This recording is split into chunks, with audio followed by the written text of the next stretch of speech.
all, this is Emily with Jan's Garden at the North Texas Food Bank. Welcome to our last installment for our bucket gardening series. Today, to finish off, we're actually going to be planting in our buckets. Now, planting in a 5-gallon bucket is really just planting in a large pot. A pot that's bigger than what you would normally buy at the store probably.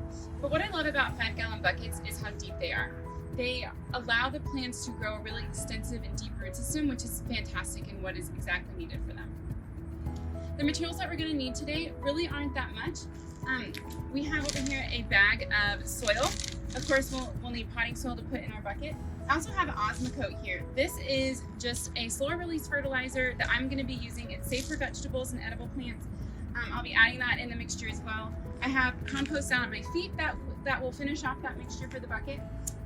Here is our drill, and today I'm going to be drilling holes in the bucket with a 3/8 inch spade drill bit. I also have here some rocks that I'm going to put at the bottom of the bucket to help with drainage.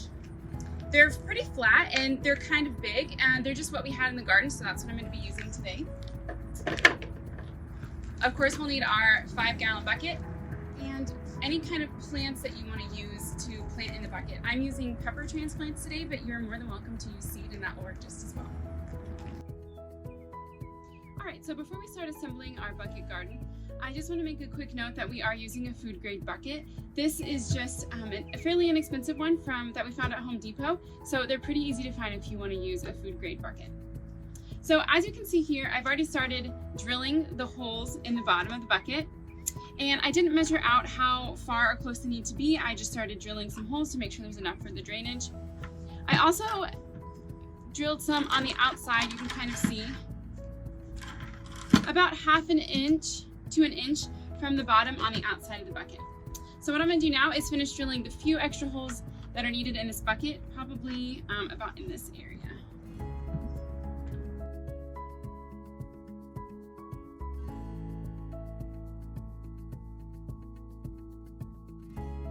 I'm going to add one more over here. All right.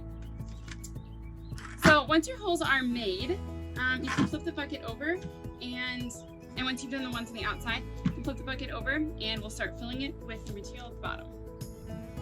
Again, we're using bigger rocks because we found them just here in our garden. They are already easy to find. If you're using smaller rocks, I recommend filling up your bucket about 1 inch from the bottom with those smaller rocks, just to make sure you have enough in there. If you're using bigger rocks like we are here, then feel free to just put in enough to where it covers the bottom, and that's going to be a safe bet for any bigger material that you use. Now that we have our rocks added in a single layer at the bottom of our bucket, we're going to add our compost, potting soil, and Osmocote, and we're going to mix it together. So this is the fun part where you get to get your hands dirty.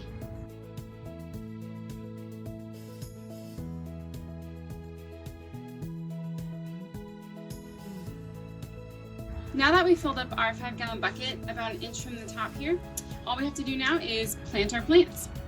And seeds work fine as well. But today, like I said, we're going to be using these pepper transplants. Break up the roots just a little bit.